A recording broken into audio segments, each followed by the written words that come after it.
Okay, thank you for joining us today. My name is Mark Myman, Vice President with Freedom Mortgage. I'm going to be joined momentarily with my co-host, Joseph Neary from Citron Cooperman, who is one of the amazing professionals in my own network that I would love to highlight and have him share his insights with the group. We would love to hear where you're dialing in from, and so please post in the chat if you're not feeling shy today. We'd love to hear from you. And also, if you have any questions that you want us to cover during the Q&A at the end, please post those questions there as well, and we'll make sure that we get to them. We are now about 6 sessions into this 7-part series, but it is not too late to sign up friends, colleagues, or anyone else that you know. We are doing a client version of this series, as I've mentioned before, on Tuesdays at 6:30. We actually pushed one of our sessions from last night to this Thursday, so there's still a few sessions left on that, and we have recorded versions of all of the sessions that we've done that we can send out to people who are joining midway through the series. So please don't hesitate to share this information with others that you think might benefit from it. We really want to get the word out there. Again, Tuesdays at 6:30 is when the client version is. And as you know, we have this session on Wednesdays at 1 p.m. Eastern. You can register at thebridgeloanguide.com. For those of you joining from the FPA today, the Metro New York chapter, we will post a URL and special code at the end of today's session for you to be able to get your CE credits. Those are only available for those attending live today, not for those who are watching the recorded version. But we appreciate the partnership with the FPA, and we'll get you all that information you need to get your CE credit at the end of the session today. If you're not already following us, I would recommend checking us out on Instagram. It's a great way to stay in contact and to learn more about these types of sessions. Our plan, based on the great response we've had to this so far, is to do more of this type of thing in general, maybe different topics, but more educational outreach type of stuff, because there's definitely an appetite for it, and we appreciate everybody who's participating in this and who's attending today's session. So thank you so much for your engagement there. We have one more session after this one, which is next week, same time, same place, Wednesday at 1 Eastern, 10 Pacific. We'll be with my good friend Eric.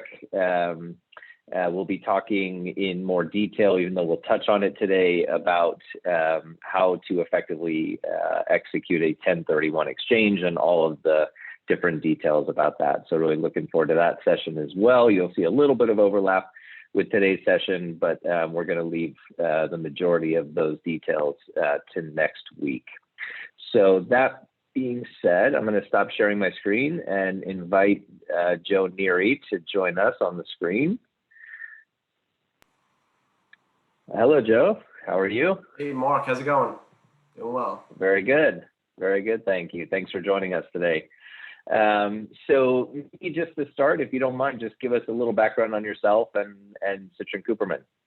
Sure. My name is Joe Neary. I'm headquartered in Citron Cooperman's New York City office.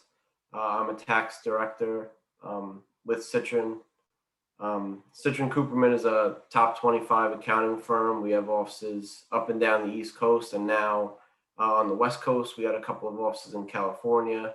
I specialize in compliance services, state, local, federal, for high net worth individuals and closely held entities.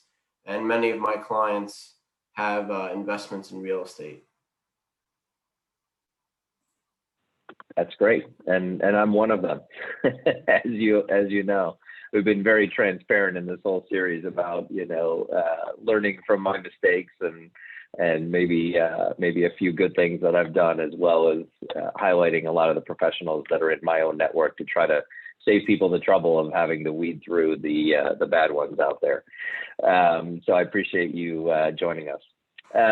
So in my opinion, which is less important than your opinion, the tax code is very favorable to real estate investors in general. So what is your take on that, and why do you think that might be the case? Yeah, I mean, the current tax code is favorable to real estate investors. You have you're allowed to take depreciation deductions on capital assets, and you could, take basically a non-cash expense item to reduce taxable income from a rental activity. There's the ability to defer gain under Code Section 1031, which under the new law effective 2017 of the Tax Cuts and Jobs Acts only applies to real property. So that's specific for real estate investors.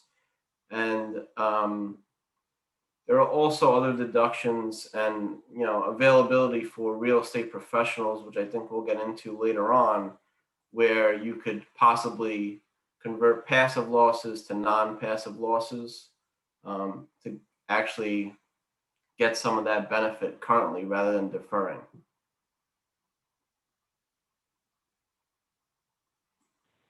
Yep, I would agree. I've been the beneficiary of taking advantage of many of those things, and we will dive into each one of them individually. But I know there's also been a lot of discussion throughout the series about benefits of holding title in different ways, whether it be an LLC or a trust or in an individual name. Is there any benefit from a tax perspective of doing so? Yes, so from a tax perspective, there typically isn't any benefit from holding it individually or through an LLC. Depending on what kind of LLC you have, you may require some additional administrative functions from a tax perspective.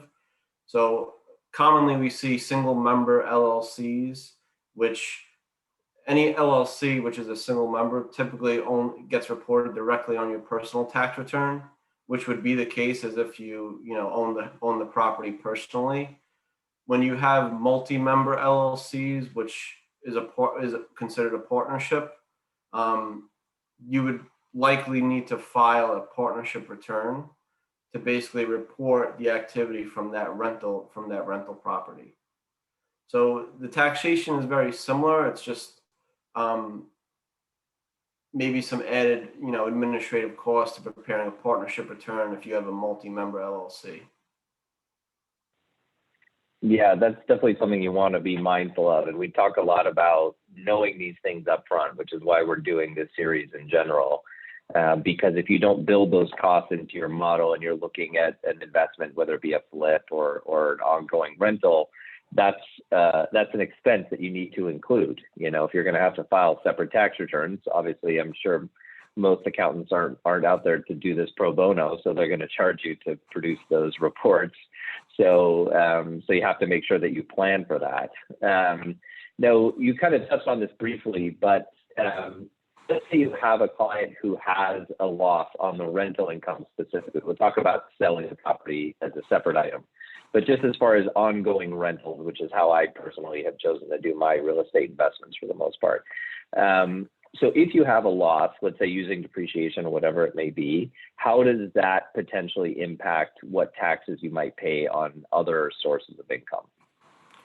Right. So under Section 469, a taxpayer can only offset losses from a passive activity against income from a passive activity.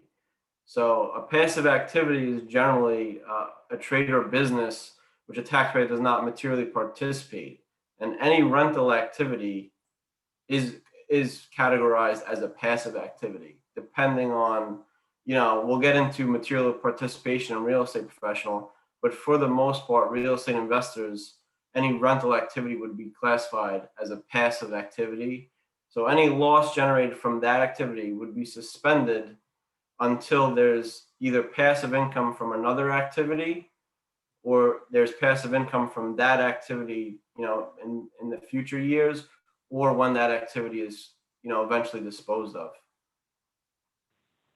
So in theory, if you have a loss one year, let's say you do some renovations to the property or something like that, and you have some additional expenses, you can actually carry those losses over to a future year.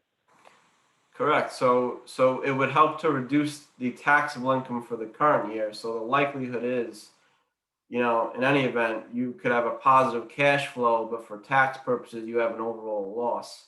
And under the passive activity rules, if there is a loss from that activity and there's no passive income from another activity, that loss would be carried forward and could be used to offset future income.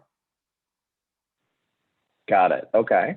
And we do have a fair amount of people on the call today who are real estate agents. So I would assume that would count as a real estate professional.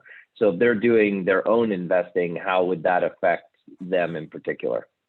Yeah, so there's a couple of part tests to determine if you're a real estate professional, and that's if more than 50% of your services are related to real estate trader businesses, which real estate agent would qualify, and also if they're investing and collecting rent, that would qualify. And then you got to look at an hours test. So if you're participating in over 750 hours, you could be deemed a real estate professional. Now that's only one part of the test. So being deemed a real estate professional, and then the second part of the test is determining if you materially participate in each rental activity. So if you get to that material participating real estate professional status, and that should be discussed with your accountant, there are added benefits in that the passive activity rules don't apply. You would then be converting your rental activity, your trader business, to a non-passive activity, which on a non-passive activity, there is no such limitation where losses could only offset passive income. You would be able to deduct a loss in full in that year. So basically that could reduce your taxable income on real estate commissions if you were in real estate sales, or if you know anyone in the mortgage business that happens to do this as well. Would that apply to people in the mortgage industry as well? So it doesn't apply to the mortgage industry, not to brokers, unfortunately, Mark. But yes, if you met that materially participating real estate professional status, a loss from that rental activity could offset your other income, whether it be commissions or a salary and other income. Right. So and regardless of whether you write off income, in the current year or in a future year or anything like that, I think one of the main things that we want to highlight today is that there are some pretty significant tax benefits of investing in real estate. And there are a lot of different ones that we'll kind of touch on. But as far as actual rates of tax, so let's say you do have a profit on your rental, how would you determine what percentage of tax you might actually pay on that? Yes, so it varies depending on obviously what state jurisdiction you're in, but from a federal perspective, the top rate currently is 37%. So if you have ordinary income from the rental, that'd be subject to ordinary income tax rates. Obviously, a loss would help offset if you were able to, utilize it depending on the passive or non-passive scenario. But in terms of income, that's ordinary rates, which the highest rate currently is 37%. If you eventually, plan to sell the property down the road, that would be subject to long-term capital gain rates depending on your holding period of the property. So if you held it for longer than a year and a day, you'd be subject to long-term capital gain rates, which is currently 20%, and there could possibly be net investment income tax on top of that, which is another 3.8% federal. And one thing to be aware of is that there's a concept of depreciation recapture or unrecapture. So there is some element of recapture of those depreciation deductions you've taken in the past that is recaptured at a slightly higher rate. So it's just something to be aware of, that if you do sell it, you may not, the whole thing may not be subject to the preferential long-term capital gain rate we currently have. Got it. And can you maybe explain how exactly that works with the depreciation recapture? Because I think that's something that people aren't so familiar with. Yeah, so one of the beauties and one of the perks of real estate, which we mentioned in the beginning, is that you get this depreciation deduction each year on your asset that you're capitalizing. So every year you get an ordinary business deduction. It's not cash that comes out of your pocket. It does give you an ordinary tax deduction, so you're getting the benefit against your ordinary income eventually. But the IRS has this recapture function where they say, okay, this is too much of a good thing. You're getting an ordinary deduction for this. We're going to recapture some of this. You're not going to get an ordinary deduction at ordinary rates. Sell it at a long-term capital gain preferred rate, and get the best of both worlds essentially. So there is some element of that recapture of that depreciation you've taken, and it's at a slightly higher rate. Got it. So it changes the effective rate of the difference between those two. Correct. Got it. Okay. And we'll get into depreciation in more detail. That's one of the topics I definitely want to cover in detail today. But one of the tactics that I've seen a lot of investors use effectively is this, they call it the BRRRR method. So it's basically you buy, you renovate, you rent, theoretically at higher rents because the property has been rented. Then you refinance, meaning you cash equity out of that investment, and then you repeat it. So you basically do that same process over and over and over again. And I would love to get your perspective on it, because I think the reason that investors do that is because, and correct me if I'm wrong, that the money that you cash out on that loan, even if you distribute it to the LLC members or whoever's party to that investment, is not actually taxable. Is that accurate? And if so, why? Yeah, that's accurate. So a lot of times, and it's typically you see, rental properties invested via an LLC or held personally, and it's because the LLC or personal structure allows for, basically debt finance distributions to, be pulled out of the partnership or be pulled out from the equity of the property, and could be used to, fund other projects. There's no taxability on that distribution to the extent that there is basis. And being that the LLC or would have technically debt basis on that refinance, on that mortgage, there is no taxability on that distribution, which could be a different scenario depending on if it's a different structure, LLC versus corporate entity. Got it. So in theory, if I own an LLC that has a property that has a lot of equity in it, and I want to pull equity out of that investment to put into another investment, there is no taxable event that you're creating there by liquidating or cashing equity out of that property. To the extent you have basis, there is no taxable event there, and it's a very common thing that we see. Yeah, and it's a very effective one for investors. Yeah, and that's probably why it's common, because it's one of the few things you can do to extract money without actually creating a taxable event. So I think that's one of the reasons that savvy investors love to do that. And it basically can help you leverage one property into another. So we talked about creating the side hustle and repeating things that work. And this is one that we see commonly that investors do. I'm actually in the process myself of doing this. So I'm in the process of cashing equity out of two of my properties owned by an LLC. I don't have a property identified that I'm going to buy yet, but I want to use the equity that I have in those properties to be able to purchase more. And now that the properties have appreciated, we've done some work on them, gotten good tenants in there. Theoretically, the value of the properties have gone up, also just because real estate markets are in pretty good shape nationwide right now. So we've been able to benefit from that. But if you just let that equity sit and you don't do anything with it, what I always tell my clients that the return on having equity in a property is zero. It's not working for you. You don't get any benefit out of it until you actually sell the property, and then obviously walk away with a check from that. But that may be taxable. Whereas if you hold the property long term, and you cash equity out and use that money to buy something else, it's not taxable.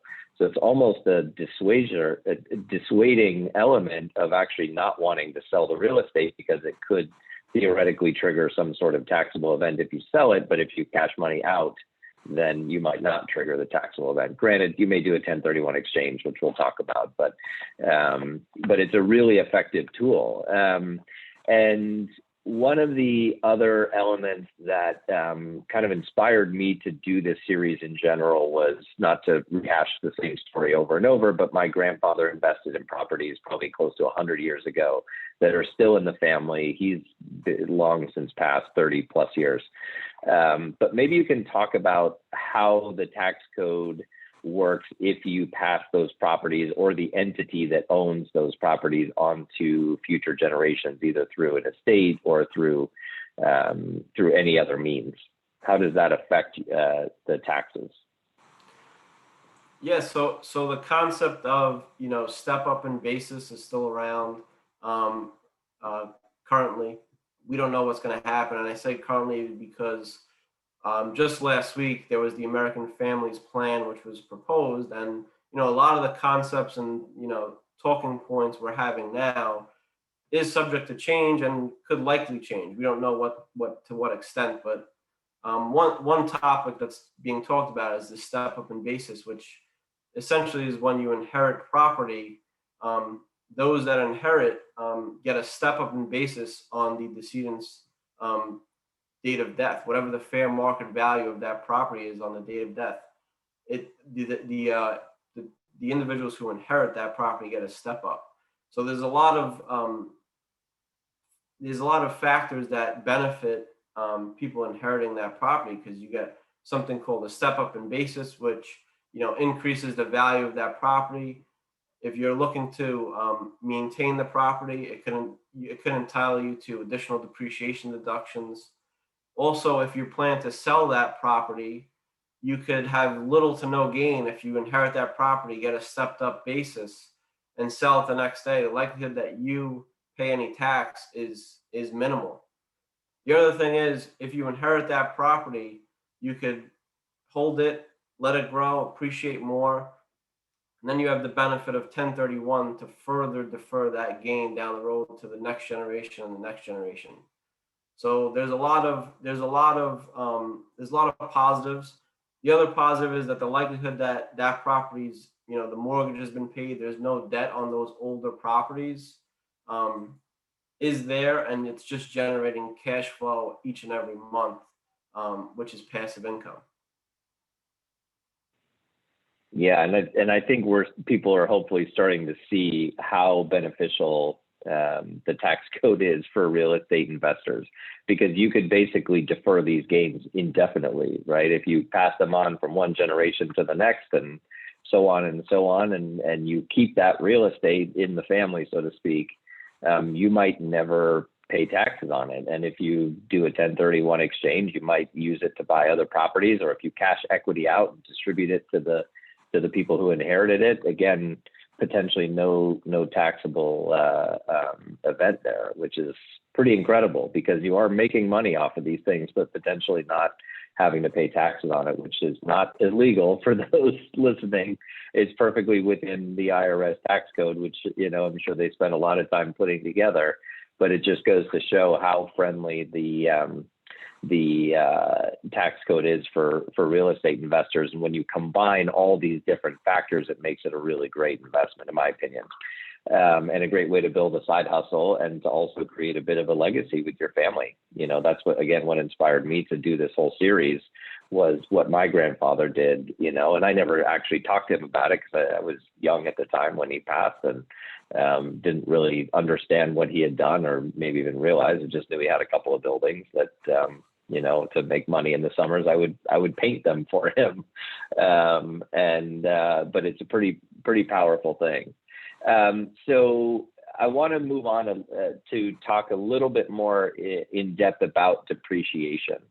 So basically what depreciation, as you mentioned, is a non-cash expense. So you're not having to actually pay money out to depreciate a property. But maybe you can explain what the assumption is. Why are you depreciating a property even if the property value is, let's say, going up or staying steady? How does that work?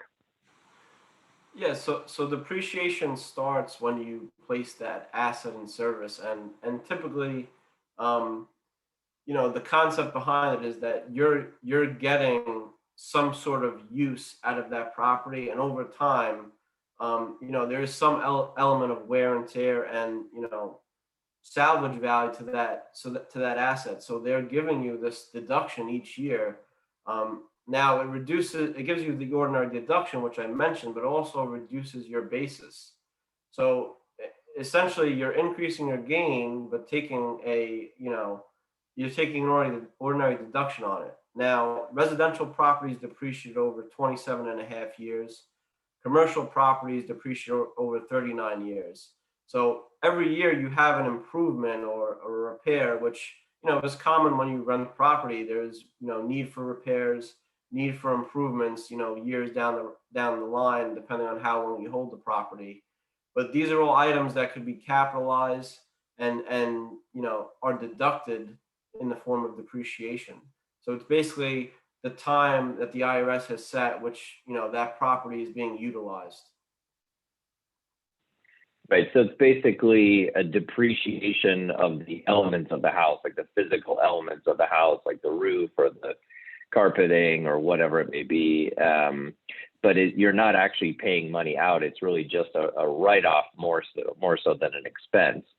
But how does that potentially affect the actual tax that you might pay? Yeah. So every year that you depreciate, you're effectively reducing your basis in that property. You're getting an ordinary deduction for it, and on your return, but that's essentially reducing the basis. So when the time comes that you sell that property, your basis is going to be reduced. Each year it was depreciated by that depreciation expense that you've taken. So you could go into a house, purchase it for $100. If you depreciate it over 10 years, you'd essentially, assuming it's residential property at 27 and a half years, you've essentially depreciated that property 1/3 of its $100 value. So if you sold it the next day, 10 years later for $150, your basis is likely going to be about 60 something dollars compared to the 100 that you initially bought it for. But that's because you've got 30 something dollars of depreciation over those first 10 years that you've deducted on your return. Right. And in the event that you do that, you take advantage of those depreciation expenses over a long period of time, and then you sell the property and do a 1031 exchange, you've basically benefited from the depreciation without the downside. Is that right? Absolutely, yeah. So obviously selling, you'd run into the issue of, having recapture and paying tax on the gain. But currently, 1031, you're able to defer that gain if you reinvest into another property. Right. And does it change anything as far as your ability to depreciate the property on your expenses for your property, even if the value of that property is going up? So your depreciation is linked to the amount that you purchased the property for. So any appreciation on that property is not eligible for additional depreciation. However, if you're making improvements to the rental, and those improvements are required to be capitalized, that would increase your basis and increase your depreciation expense. Got it. So as you do improvements to the property, you might be able to take on a little bit more depreciation incrementally to whatever you did to the home. Correct. Yeah. Okay. Great. And so talking about tactics, this is something that I've done myself to try to take advantage of this exact situation. So depreciation is a great way to convert a slight profit into a loss on a tax return. So when you're renting a property, I'll give you my own example. So I have a couple of rentals that are longer term rentals that I have more income than expenses, so I'm actually, benefiting from that income. But the depreciation expense writes it off to the point of it actually being a loss, which we're theoretically, correct me if I'm wrong, Joe, we are carrying those over to someday when they will benefit us. But it's a really effective tool because I'm also increasing the value of those properties is increasing. And so what I'm doing, I mentioned that I'm looking to do a cash out refinance. So basically the strategy that I'm personally taking that I think other investors have done as well is to cash out money to the point where you are still going to be slightly cash flow positive. But from a tax perspective, depreciation, you're going to be cash flow negative on your tax returns.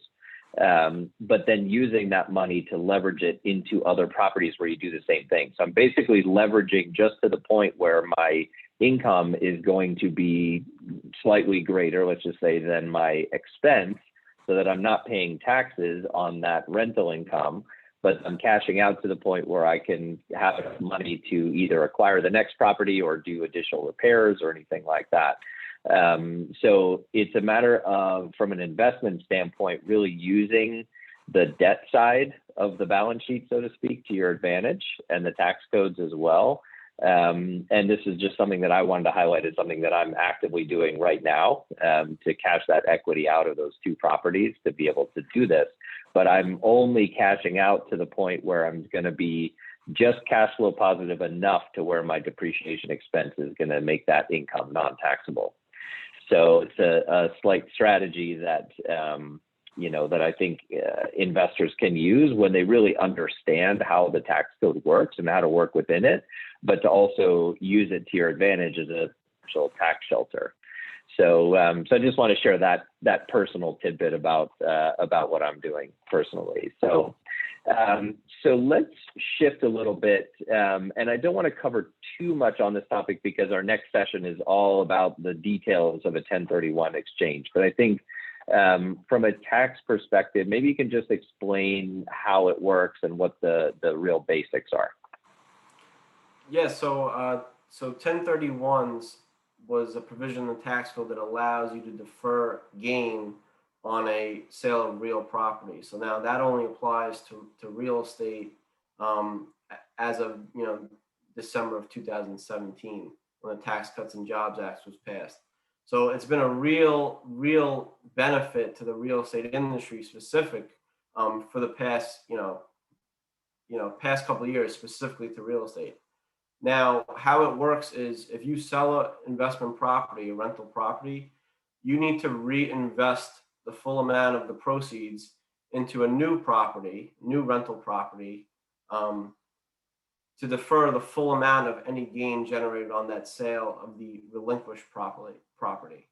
Now, the code section 1031 has a lot of provisions, which I'll just hit on briefly, but there's time constraints to executing it, and you need to get an attorney involved.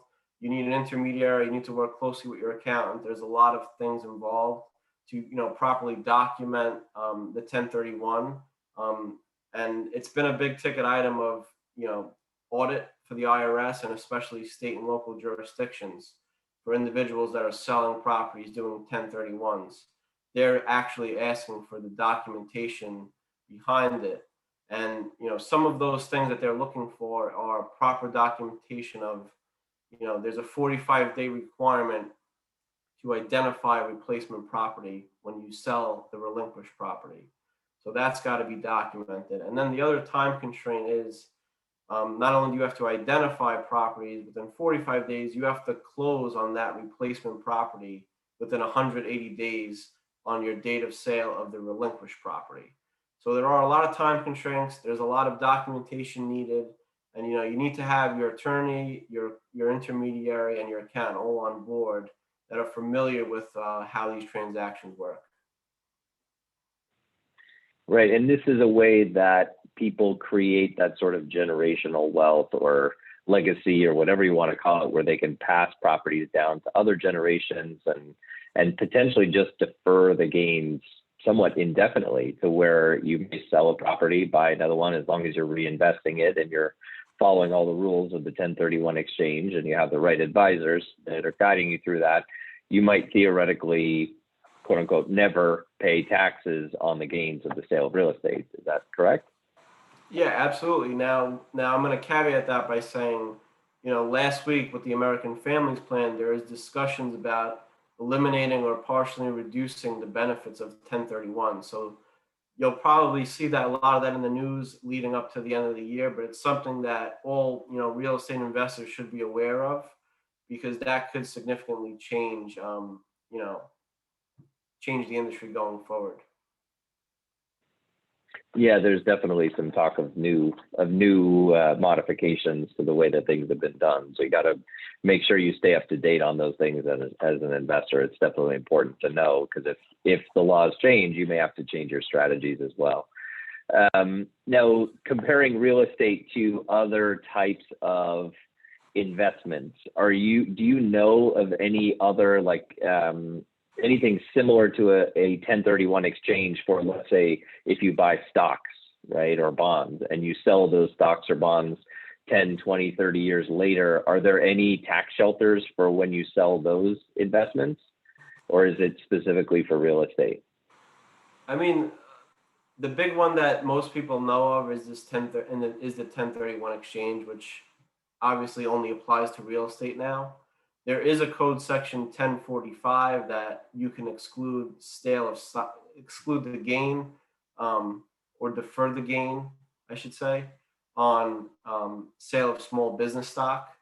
There's also section 1202, which you could exclude the gain on small business stock as well. But 1031 is really the one that most people are aware of, and that's specific to the real estate industry. The other hot topic, which many people have seen in the news over the past couple of years, and that was also implemented with the Tax Cuts and Jobs Act, was the investment in opportunity funds and opportunity zones. So these qualified opportunity zones and funds were created, and they were landmarked and designated areas that were economically depressed throughout the United States. And it basically allowed individuals to defer capital gain if they invested in a business that was in a qualified opportunity zone, or if they invested their gain in a qualified opportunity fund. So that was something that had a lot of traction a couple of years back. It's seen less traction recently because some of the tax benefits associated with it are now diminished. But that was also something a couple of years ago that people were hot on. Yeah, sounds good. But as far as like other types of investments, and the reason I keep hitting home on this question is to just illustrate the point that real estate is kind of its own, own area of focus, if you want to call it that, from the IRS. But if you were to buy stock, IBM stock or Apple stock, and then you sell it 10 years later, are you going to be subject to gains tax, or can you somehow defer that tax into something else?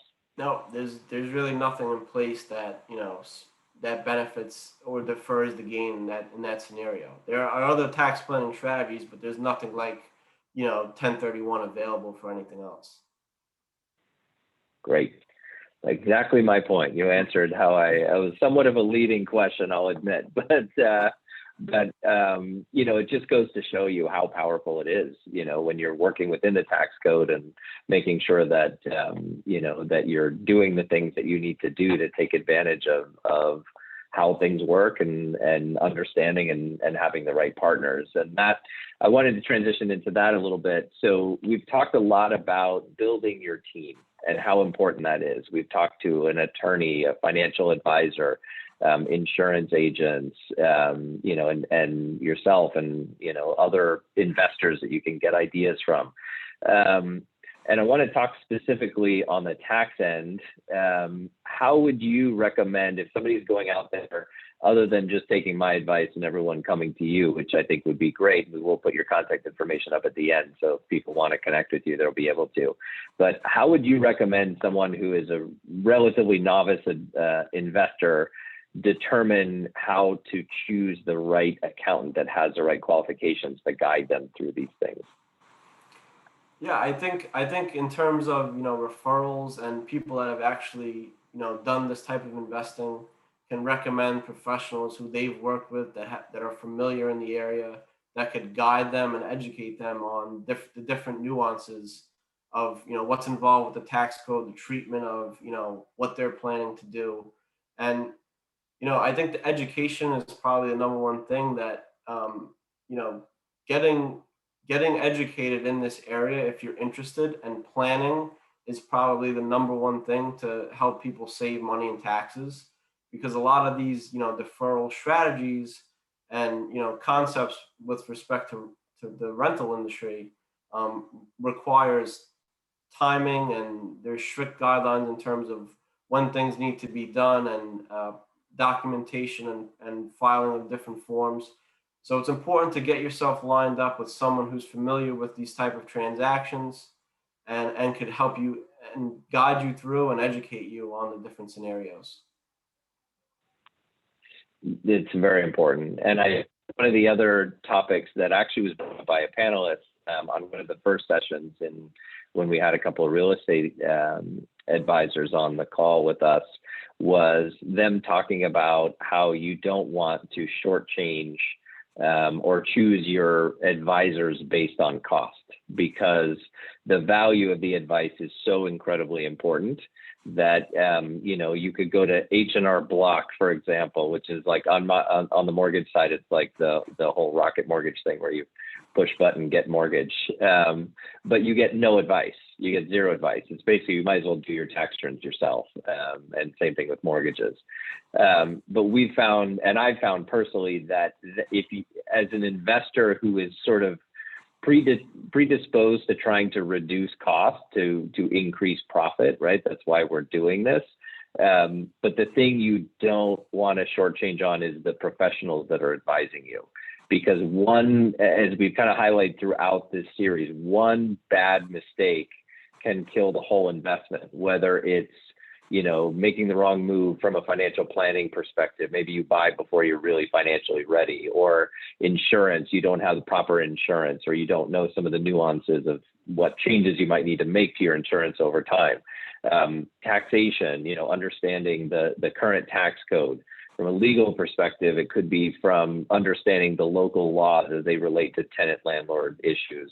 But it's so incredibly important to not just choose the people who guide you through this process based on, how cheaply they will do something for you, some task, because you tend to get what you pay for, just like in anything in this world. So I think that's just something that I wanted to point out. And for me personally, I've chosen to surround myself with really good professionals. Are they the absolute cheapest? Is it H&R Block? No, it's not. But there's a reason why. And if you're going to try to cut costs, this is not the place to do it. So if you can't have those professionals supporting you and afford to pay them what they are due and what they have earned legitimately, and you want the actual advice of real quality people, if you can't fit that into your budget, you're buying the wrong property, and you go and look somewhere else, because those things are so incredibly important to making the right decisions, and to knowing and to having professionals that are proactive enough to tell you that, hey, these laws have changed, or there's talk of these things changing. And I think that sort of goes to explain why you don't want to shortchange that decision and try to just go based on cost and try to find the cheapest person that can do any of these activities for you, whether it be a contractor or a pest inspector or an accountant or anyone else for that matter. So I just wanted to bring that topic up again, because I think it's really relevant to when you're choosing the right provider, you want to make that right decision. So maybe we can talk just briefly about how to keep proper books, because if you are doing a real estate side hustle, hopefully, over time you have more than one property, maybe more than one entity, so that you have that legal protection around each one.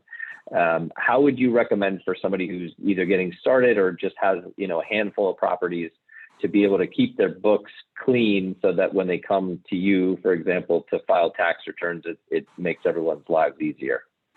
Yeah, so as good practice, we advise all of our clients that own rental properties to, create a separate bank account, create a separate credit card, and kind of, funnel all transactions related to that property through that one bank account and against that one credit card.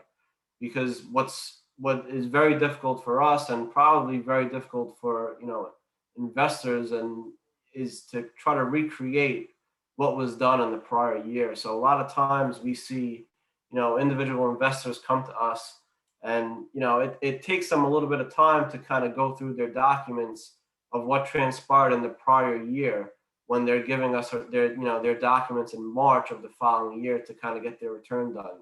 So just for simplicity for yourselves, and for clients, we just always advise to keep separate bank accounts, run everything through that one account for that property, and keep separate credit card, open up separate credit cards, and run all the expenses for that one property through those two accounts, because it's just easier down the road to keep track. And you never want to commingle assets from a business or an LLC to your personal funds. So it's just cleaner and easier for everyone. Yeah, absolutely. I learned that the hard way. The first year I filed my returns, things were intermingled. I was moving money back and forth to get the investment off its feet, and didn't have a separate credit card for the LLC that owned the property.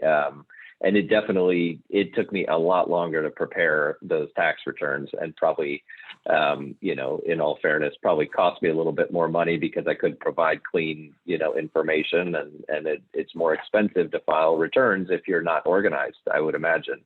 That as an accountant, you would likely charge someone if they're dumping a pile of receipts on your desk. It's going to take you time and energy and resources to sort through that, as opposed to coming to you with an organized set of numbers that you can work with and more effectively file the return. So is that a fair assessment, that if somebody dumps a pile of receipts on you, they're probably going to pay a bit more for their tax filings? Yeah, I mean, I think that's a fair assessment. And also from our perspective, there's a lot of transactions which we don't really know what they are, so we have to ask a lot of questions of what this charge relates to. And it may be difficult for you as an owner of the property to remember in March of the following year what that charge was for last year. So it's just easier for both parties to just keep everything clean, documented throughout the year, and in separate accounts. That's just the best practice. Yeah, absolutely. And you talk about ways to save yourself time and money as an investor. This is one way to do it. Stay organized, track your information as you're incurring those expenses. Maybe track it once a month, which is what I personally do, to make sure that you capture everything, and that as you mentioned, it's a good point, that you remember what the expense was actually for. Because if you're looking at a credit card statement, it could say, it was, some store that you would think, well, what is this for? And then that was for a piece of furniture or whatever that you need for that property. So, Joe, I want to thank you so much. You've given a lot of great information. You've sort of, and this was by design to a certain degree, but kind of shown how real estate is such a focus for the IRS, as far as providing benefits for real estate investors that just don't exist for any other type of investment. I think it's important for investors to see that, because when, we talked about opportunity costs with the financial advisor that joined us on a prior session, is if you have money, you could put it into different things, and you get to choose what you want to put it into. And the taxation of, if you actually look forward and you're getting good guidance from people as far as what the tax may be in the future for different types of investments, if you cash it out, that's a really relevant thing. And getting that advice up front will help you make the determination in what you put that money into, whether it's real estate or stocks or, buying a racehorse, that may have big winnings, or who knows what. So I think it was really important for the audience to hear that. And I really appreciate you spending the time to talk with everyone today, mostly, industry counterparts for you on today's session. And I'm sure that everybody took away some great information and good nuggets as to why real estate can be a really, really beneficial investment from a tax perspective. So I really appreciate you spending the time to talk with us today. Yeah, absolutely. Thanks for having me. My pleasure. My pleasure. So I'm going to reshare my screen here really quickly. I do see a comment from my good friend Eric, who is actually going to be my co-panelist next week. That for those who are interested in trying to dissuade the government from making changes to the 1031 codes, he gave, if you look in the chat, he gave a website that you can go to petition Congress not to change it, because it could have some impact on real estate investors. And if this is something that's important to you, I would definitely recommend you check out this link that Eric posted here. So thank you, Eric, for doing that. And I will see you next week, Eric. So I'm going to reshare my screen briefly just to wrap things up here. So again, next week we'll be with Eric Drescher, who is my personal 1031 exchange guru. He'll have a lot of great information. I know we touched on the topic today, but there's so much more to know about this process to manage it properly. So really looking forward to that session. Again, for anybody who is attending today, who wants to share this experience with other people, we do have recorded versions of every session, so it's never too late to introduce them to it. We have, again, a client version of this session on Tuesdays at 6:30. They can register at thebridgeloanguide.com, and we hope to see you guys again next week at the same time for our last session. I can't believe it's gone by so fast. So today's panelists, really want to highlight Joe here. If you guys have any questions, Joe's been an amazing resource for me, and his firm has been great in every dealing I've had with them. So if you want to save yourself the trouble of sifting through accountants that may not be properly advising you, or that you want to make sure you get the best of the best, I would definitely recommend you give Joe a call and talk to him about your own specific real estate needs. I will come back to the screen in a moment when we wrap up. But we're getting now toward the end of the session or the series. And we want to make sure that people feel empowered to actually take action on this, whether it be advising their clients or doing it for themselves. And I see names on this on the attendee list that I know are planning to do both. So we would love to engage with you. If you want to schedule a one-on-one consultation, whether it's to talk about how to help your clients get involved in this type of activity, or if it's for you personally, please email us at mmteam@freedommortgage.com. We'll schedule a time for us to have a one-on-one conversation and talk about how we can benefit you and your clients. So we hope you'll engage with us. We're also going to be launching a Facebook group that will allow us to interact more and ask questions and pose ideas to each other that I think could be a great way for us to keep in touch on an ongoing basis, as well as the Instagram account, which is at the Bridge Loan Guy, which is a great way to find out about more of these types of events. So just wanted to say thank you again to Joe. And the next screen I'm going to put up is for the Financial Planning Association members, where we will have the link and the code to claim your CE credit for today's session. And with that, we will wrap up here. Thanks again, Joe, and thank you all for attending. And we look forward to seeing you all next week and beyond. Take care.